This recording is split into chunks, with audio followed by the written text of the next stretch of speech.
Hi, Zach. Hey. Hi, Bobby. How are you? I'm good. How are you? Good. Can you tell us a bit about the Glee project? Yeah. Well, we had a search basically to find someone to join our show for 7 episodes, and it's a very, very interesting experience. Really? Why is it interesting? It's interesting. I think I don't think the contenders really knew the amount of work that our cast normally goes through.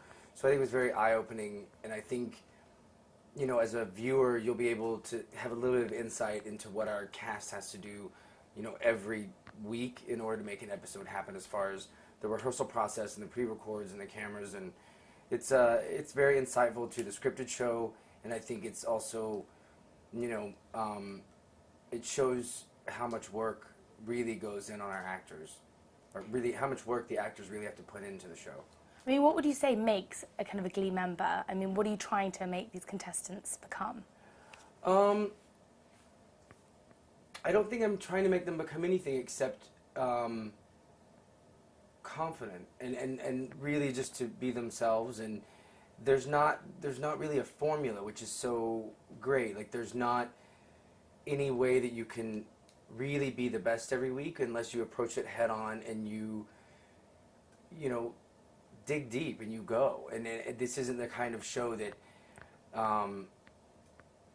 every week it's sort of the same challenge for everyone. I think depending on what the challenge is how you interpret it and how it would really fit into our scripted show. Yeah. And so can you tell us who is kind of outshining everyone, or can you talk us through a bit about the characters? Can I? Wait. Can I talk about the Wait. Can you, you have 10, you've chosen 10 because it hasn't come out yet. Can you talk us, give us a bit of intro, a bit... Oh, just about them and not... I don't talk about who's gone far. Yeah, just tell us about Got them. it.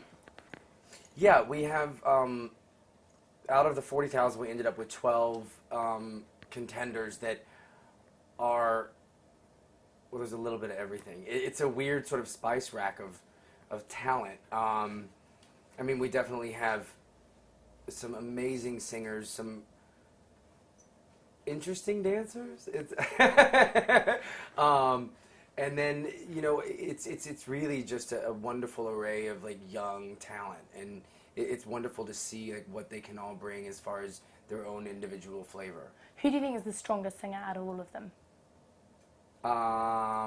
Who should we look out for? Well, to say there's a strongest singer is it's like on the scripted show people say who's the best character or who's the best dancer or it's not about that. It's really I would say watch out for all of them. I was surprised each week, and this show is not really about tearing people down or anything. It's very, very much honing their skills and getting them ready for season 3, and it's who fits the most. I was surprised every week at who was in the bottom and, well, really who excels. It's quite a roller coaster emotionally. Yeah, I can imagine. And I mean, so you're a mentor. Do you go for the whole Simon Cowell approach? Kind of constructive criticism, or do you go for the more? No, I think there's times when I might come off a bit sharp, but it's literally because if we have such a small amount of time that if we're not using that time wisely, then we're not going to have anything to shoot. So it's getting, these kids aren't used to this sort of environment that we're in, this sort of speed. So it's really hectic in a sense. So I don't think it's not about tearing people down or making them feel upset. It's true. All of them deserve to be on the show. All of them could be on the show. And it's really just sort of nudging them in the right direction to be like, this works best on you, keep it, run with it. Hopefully you'll be here next week. Oh my God, amazing. And so can you tell me about the process? So 40,000 people, I mean, did you whittle that down? How did you do it? That is the feat that Robert, I don't know how he did it, but Robert went through, I jumped on at the 80 mark, and he sifted through 40,000 auditions. They had 5 songs to choose from, so I'm sure he heard Don't Rain on My Parade at least 20,000 times because people love to sing that song, even though some of them shouldn't. But he whittled it down to like the 80, and then I got them in a room, sort of in small groups, and we basically just started dancing and seeing movement and who can laugh at themselves. I think that's very, very important on both shows, is to be able to not take yourself too seriously and know that. Not take yourself not take yourself too seriously, and to be willing to try basically anything. Yeah, completely. And so the live shows, like, is it? I mean, do you get quite attached to the characters? Like, how is it like? Oh, it's a mess. Yes. Robert and Nikki and myself became extremely attached to these characters and contenders.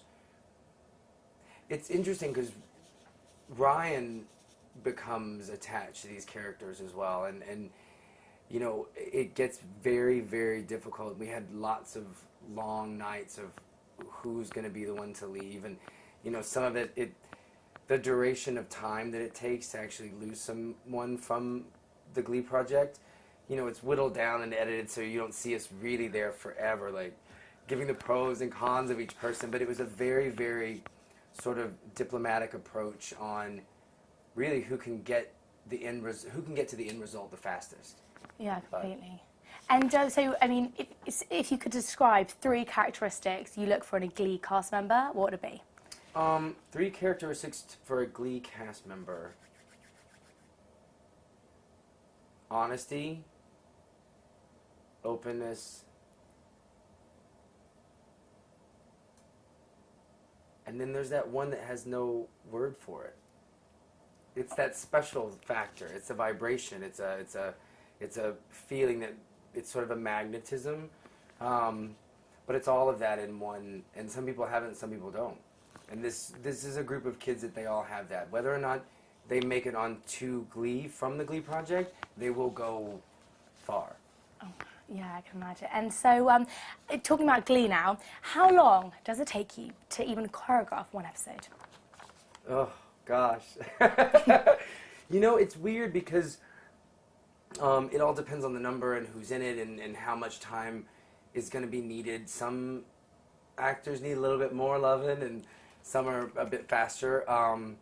I think the max we've ever had is like 6 hours for a number. Season 2, we did have a number that we had 3 days, but we did a thriller Heads Will Roll mashup. But the problem is I had a band one day and had dancers one day and then actors one day, and then we just get there on the shoot. It's midnight, and you just say good luck.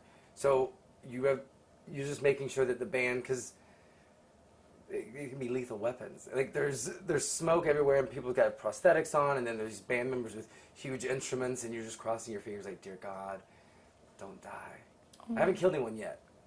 That's really good to know. That's really good to know. Trust me, I won't kill you. Can you tell us, is there any kind of really funny story, what's happened while you've been choreographing Glee and just no one's known about it? Kind of what's the worst things that usually happen, or kind of, you know, and everyone laughs? Like, do people fall over much? I mean, yeah, it's sort of a day-to-day circus. I have my studio is called the Tin Shed because it's literally a tin shed at Paramount that used to be a wardrobe storage unit. And the things that have happened in the shed, I mean, we've had people fall off the back of risers. We've had Amber fall out of wheelchairs. We've had Leah flip backwards on wheelchairs. I mean, there's Diana falling upstairs. I mean, it's just, when you're doing this much physical activity and this many numbers, like it's gonna happen. But it's sort of the genius of it all, and I think the cast is so, they love what they do, so they get down, you know, they fall down, but they get right back up, and it's a blessing to work on this show. You know what I mean? Yeah, I mean, why do you think people love Glee so much? I think people love Glee because it's secretly everyone's dream. Like it's I think there's, you know, it's not the kind of show that you have to sit and really try and find someone to identify with, or maybe it's just the story. It's really the cast of characters that make the show what it is, and I feel like you love them. It's not just something that, you know, because there's TV shows that I watch that I love, and it's great, but there's not so much of a one person that I identify with. I feel like our characters are so strong in their own right that people are watching the choir room and there's a whole scene happening, but they're watching what their character's doing in the corner, who's writing some secret letter, and they're like, what are they writing? Not even listening to the dialogue. So I think that's what it is. I think it's very individual to people, and I think it's very special to watch. Yeah, we describe it as the insert of happiness. It's like if you could taste it, it would taste so good. Amen, amen. Usually. Yeah, and in your third, so we're going into season 3, how many cast members can we expect to maybe kind of see? Some people are moving on, or what are the plans for season 3? I can't. Season 3, I'll tell you this though, I think season 3 is going to be epic. I not only as a transitional season, I feel like now there's so much foundation for our characters, and they're so lovely. And now with sort of infusing some new blood into it, I feel like it's going to be a roller coaster, and I'm very excited. And so, one question, last question. Princess Eugenie and Beatrice want to be on Glee. Please tell me your thoughts about this. I think it's genius. And Chris Colbert has gone on and on about it. Like, he wants to write their own parts. He's in love. Chris is in love. Do you think it's because everybody loves Kate and Will so much? Oh, yeah. I mean, it's a global, like, obsession.